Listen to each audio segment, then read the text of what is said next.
नमस्कार. आपल्या अण्णा या यूट्यूब चॅनलमध्ये आपणा सर्वांचं स्वागत. निवडणुकीच्या पहिल्या टप्प्यातील उमेदवारी अर्ज माघारी येण्याचा काल शेवटचा दिवस होता. त्यामुळं महाराष्ट्रातील ज्या लोकसभेच्या 5 जागांचं पहिल्या टप्प्यात मतदान होणार आहे तेथील लढतीचं चित्र आता स्पष्ट झालं आहे. येथे वैध ठरलेल्या 110 पैकी जवळपास 20 ते 25 जणांनी माघार घेतल्यामुळं आता 85 ते 90च्या दरम्यान उमेदवार निवडणूक रिंगणात आहेत. यात गडचिरोली चिमूर या अनुसूचित जाती मतदारसंघात सर्वात कमी म्हणजे 10 उमेदवार निवडणूक रिंगणात असून यामध्ये भाजपचे अशोक नेते, काँग्रेसचे किर्वस आणि बहुजन विकास बसपा आणि वंचित बहुजन विकास आघाडीचा पण उमेदवार या मतदारसंघात लढतीत राहणार असल्यामुळं ही लढत चौरंगी होण्याची शक्यता आहे. भंडारा गोंदिया मतदारसंघात 18 उमेदवार निवडणूक रिंगणात आहेत. यात काँग्रेसचे डॉक्टर पडुळे, भाजपचे विद्यमान खासदार सुनील मेंढे, काँग्रेसमधून माजी आमदार यांची बंडखोरी रोखण्यात काँग्रेसला उमेदवारी अर्ज माघार घेण्यापर्यंत अपयश आलेलं आहे ते, आणि वंचित बहुजन विकास आघाडीचं उमेदवार अशी इथं ही प्रामुख्यानं तिरंगी लढत होईल. मात्र काँग्रेस बंडखोर डॉक्टर पडुळे या नवख्या उमेदवाराला अडचणीत आणेल की नाही हे मतदानाच्या वेळेस लक्षात येईल.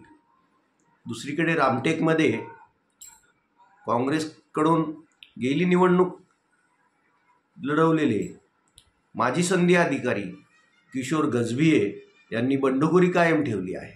त्यामुळं अगोदरच जात प्रमाणपत्रामुळं अधिकृत उमेदवार रश्मी बर्वेंचा अर्ज अवैध ठरल्यामुळे अडचणीत असलेल्या काँग्रेसने त्यांचे पती आणि डमी अर्ज भरलेले श्यामकुमार बर्वे हे उमेदवार ठेवलेले आहेत. त्यांना गजबे यांची डोकेदुखी होणार हे नक्कीच. त्यामुळं येथून काँग्रेसमधून भाजपमार्फत शिवसेना एकनाथ शिंदे गटाचे उमेदवार ठरलेले राजू पारवे हे निवडणूक जिंकतात की पारवेंना पक्षातून फोडल्यामुळे तीव्र नाराज असलेले माजी मंत्री सुनील केदार सर्व बळ एकवटून बर्वेंच्या मागे उभा राहून काँग्रेस उमेदवाराला विजयी करण्यात यशस्वी होतात हे आपल्याला 4 जूनलाच कळेल. नागपूर मतदारसंघात वंचित बहुजन विकास आघाडीने उमेदवार दिलेला नाही, मात्र बसपाचा उमेदवार आहे, पण तो एवढा काही प्रभावशाली असेल असं वाटत नाही. त्यामुळं येथून केंद्रीय मंत्री नितीन गडकरी या भाजप उमेदवारांच्या विरोधात काँग्रेसचे विकास ठाकरे अशी दुरंगी लढत होईल. गतवेळी नाना पटोले हे नितीन गडकरींच्या विरोधात लढले होते, पण ते बाहेरचे असा प्रचार तिथे करण्यात आला. त्यामुळं ते 2 लाखाच्या वर मताच्या फरकाने ते पराभूत झाले होते. यावेळी विकास ठाकरे हा मतदारसंघातीलच माजी आमदार, आपला आमदार, काँग्रेसमधलं एक सर्वत्र चर्चिलं जाणारं नाव असल्यामुळे लढत रंगतदार आणि चुरशीची होईल हे नक्कीच.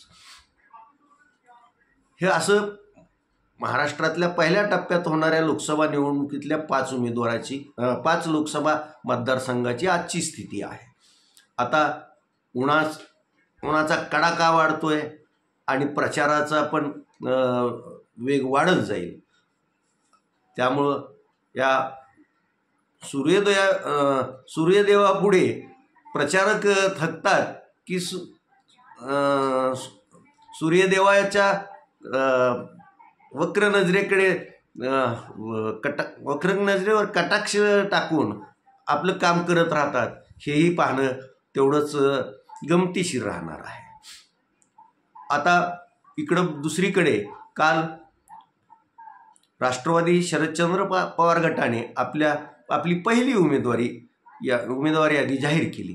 त्यात बारामतीतून विद्यमान खासदार सुप्रिया सुळे, अहमदनगर दक्षिणमधून निलेश लंके, वर्ध्यातून अमर काळे, दिंडोरीतून भास्कर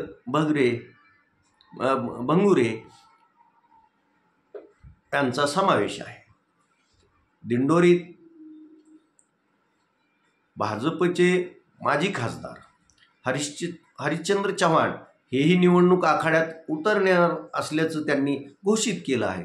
त्यामुळं या मतदारसंघात तिरंगी किंवा जर पांडुरंग गावित हेही बाकपकडून निवडणूक रिंगणात उतरले तर चौरंगी लढत होण्याची शक्यता आहे.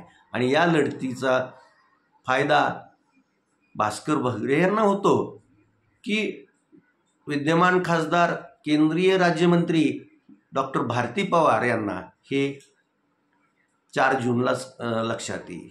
पण येथील लढत ही तशी चुरशीची तगडी अशी होईल ही मात्र नक्की. नगर दक्षिण लोकसभा मतदारसंघात जे 6 विधानसभा मतदारसंघ येतात, त्यात पारनेर की जिथून राजीनामा देण्याची घोषणा आणि आता या निवडणुकीत उमेदवार असणाऱ्या निलेश लंके यांनी केले, तो कर्जत जामखेड जिथं रोहित पवार हे आमदार आहेत, आणि राहुरी जेथे प्राजक्त तनपुरे हे आमदार आहेत. हे 3 महाविकास आघाडीचे आमदार आहेत. तर तेवढेच महायुतीकडे पण आहे. त्यामुळं तसं बघितलं तर दोन्हीकडे समसमान ही संधी आहे. त्यात मात्र भाजपचे विद्यमान खासदार सुजय विखे यांचं आणि या मतदारसंघातील भाजपच्या पदाधिकाऱ्याशी तसं सख्य नाही. त्यामुळं हे पदाधिकारी नेमकी काय भूमिका घेतात की नरेंद्र मोदींसाठी सुजय विखेंच्या चुकांकडे दुर्लक्ष करून त्यांचाच प्रचार करतात, हे पाहावं लागणार आहे. तरीही ही लढत अगदी तुल्यबळ असं होईल. तसं निलेश लंके आणि विखे घराण्यांचंही फार सख्य नाही. आणि विखे ही भाजपच्याच प्रचार यंत्रणेवर नाही तर स्वतःची वेगळी प्रचार यंत्रणा लावत असतात. त्यामुळं ते आपण पडणार नाहीत याची काळजी घेतील. तर निलेश लंके आणि महाविकास आघाडी निलेश लंकेच कसे विजयी होतील या दृष्टीनं प्रयत्न करत राहणार आहे. दुसरीकडे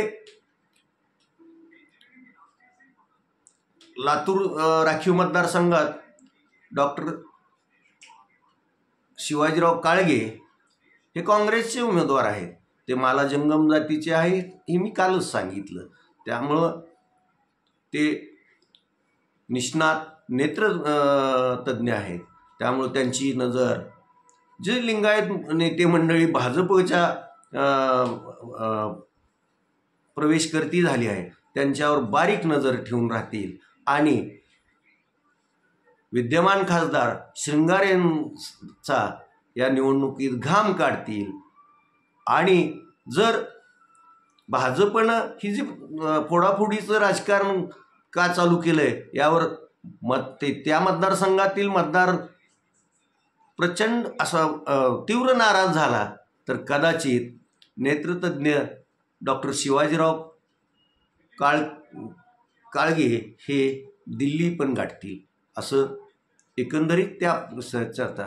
इकडं उस्मानाबाद लोकसभा मतदारसंघात तर आता महाराष्ट्राच्या जागा वाटपाबाबत मुंबईत बसून जी सर्व सूत्र हलवतात ते देवेंद्र फडणवीस, एकनाथ शिंदे आणि अजित पवार हे त्रागून गेलेले आहेत असं काल या 1-2 दिवसात देवेंद्र फडणवीस यांनी केलेल्या वक्तव्यावरून वाटू लागतं.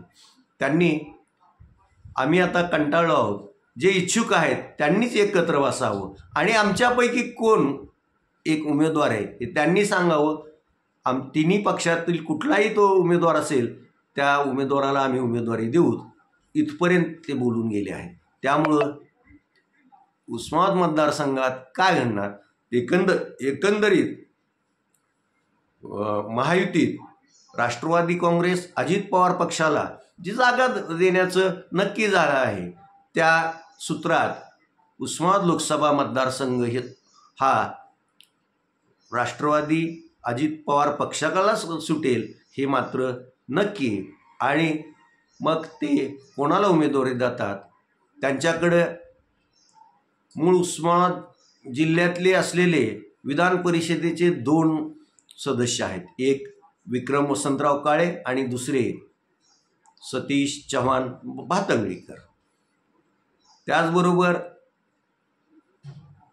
जिल्हा बँकेचे माजी अध्यक्ष सुरेश बिराजदार, जिल्ह्याचे राष्ट्रवादी काँग्रेस अजित पवार गटाचे अध्यक्ष महेंद्र धुरगुडे, हे 4 तर अगदी चर्चेतील उमेदवार असतील.